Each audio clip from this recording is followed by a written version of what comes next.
Ladies and gentlemen, So, Garci, if you are the Chicago Bears Uh huh.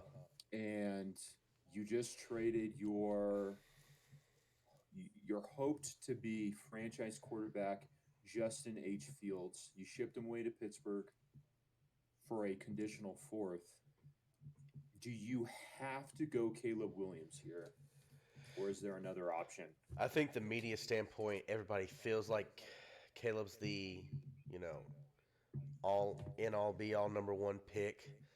Uh, Hmm. but if you're kind of listening behind the scenes, there's some chatter about the red flags that might be concerning, even to a franchise like Chicago, who is starving for just a winning season, something to hang their hats on, something to bring to the city.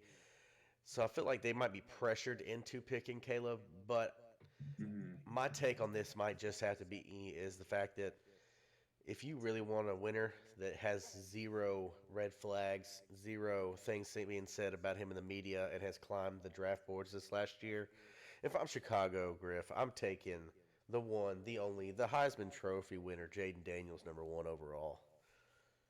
Now, let me ask you this. So, I've heard a lot about Jane Daniels. A lot of people think he has the highest ceiling. LSU's been going through a type of rebuild. They haven't competed with some of the bigger schools, but I've got to think if I'm Ryan Poles and I'm the GM of the Bears, why wouldn't you keep Justin Fields? Because you're not going to get that type of value in the fourth round, right? Unless you find a Dak, you find a Russell Wilson late. Kind of funny we're talking about Russell Wilson because now he's with Russ. But why not keep Fields and have him compete with a Caleb Williams or a Jaden Daniels? And best man wins. Now you have weapons at your disposal, and Fields would have a legitimate offensive firepower for the first time in really his career. Why ship him to Pittsburgh? They don't want the media, or I just don't understand why you the quarterback position is the most important. Why not have a guy if somebody gets hurt that you can go to? I think it really came down to they spent a what number 11 pick on him about 3 years ago.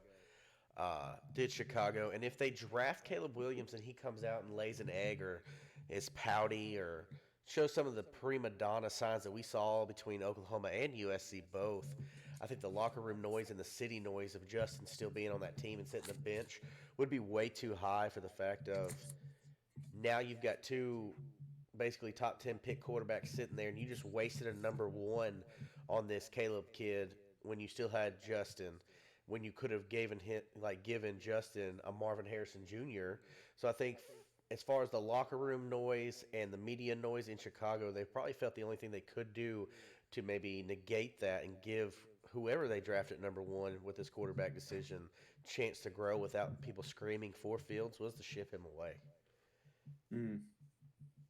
Yeah, and I see that too because maybe Caleb is a decision day one and he struggles.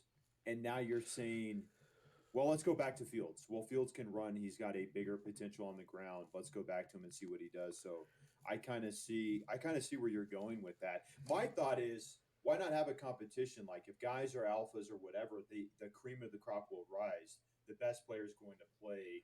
But I guess the quarterback confidence can be rattled these days. I don't know. It's just kind of a different era. Like Tom had what's his name on? He played Garoppolo. in Dallas for no, Tom Brady had who did he take over for? The older Oh, dude, Drew Bledsoe. uh, Drew Bledsoe. So he had Bledsoe in the building. Romo had Bledsoe in the building, and still they were able to rise.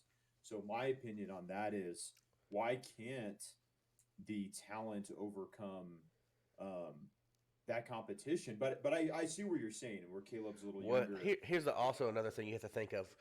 We are talking about a guy that says he needs or wants or demands certain things from franchises, and he hasn't even been drafted yet. We're still 5 weeks away from the draft. The kid's not in the NFL yet. He has not signed a contract, and there's word on the street saying he wants a share percentage of the franchise. He wants all these different things Sure. that we've never heard of before. Who's to say that Right. the Bears haven't been in contact with Caleb Williams and his camp? And maybe Caleb's dad, who's representing him, said, if you want us, then you got to ship off Fields before you draft us. We don't want Fields in the house when we show up. This is ours now. Get rid of him. That's fair enough. I mean, he's a So I kind prima of want to donna. move He's a on. prima donna. Nothing is out of the He question. is. He's a prima donna, but I also think there's a narrative around Caleb as well, where there was a situation where he painted his nails black, and I know it's for maybe suicide awareness, things like that. Could we maybe be kind of overblowing some of these things? Also, I do think that Lincoln Riley has never been known to play defense. He never was. I'm an OU fan. Lincoln's never been the guy to put together a great defensive unit. So was there too much pressure on Caleb at USC to carry the load? I mean, I thought they were going to be a national title contender, but they weren't able to stop Colorado. They weren't able to stop really anybody. Well, So here's I the don't know thing. if that's Even if, like you said, Lincoln Riley's never put a great defense together, Big 12s never have. I mean, look at LSU this year with Jaden Daniels. LSU had a national championship caliber offense with a pee-wee football defense.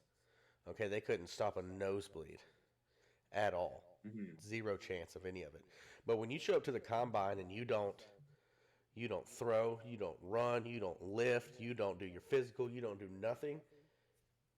He's showing up already saying I'm better than everybody and doing his own thing, and that's fine to have your confidence, especially at that quarterback position. You want confidence, but his is riding on arrogance, and it's going to be a different ball game. He's always between high school and college stepped on the field and been one of the best, if not the best player on the field when he stepped onto it.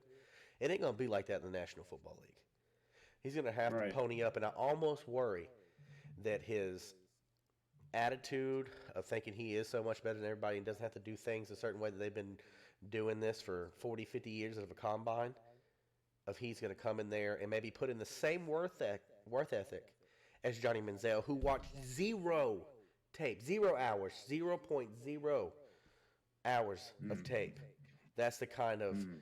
vibe Caleb Williams is giving off on me. And if I'm a GM, I'm gonna take that bullet and I'm gonna pass on him because if he turns out to absolutely have no worth ethic like a Johnny Manziel or a Jamarcus Russell, I can sit back and say I told you so, and I got a Heisman winner who gives me great deep accuracy throws and can still run. So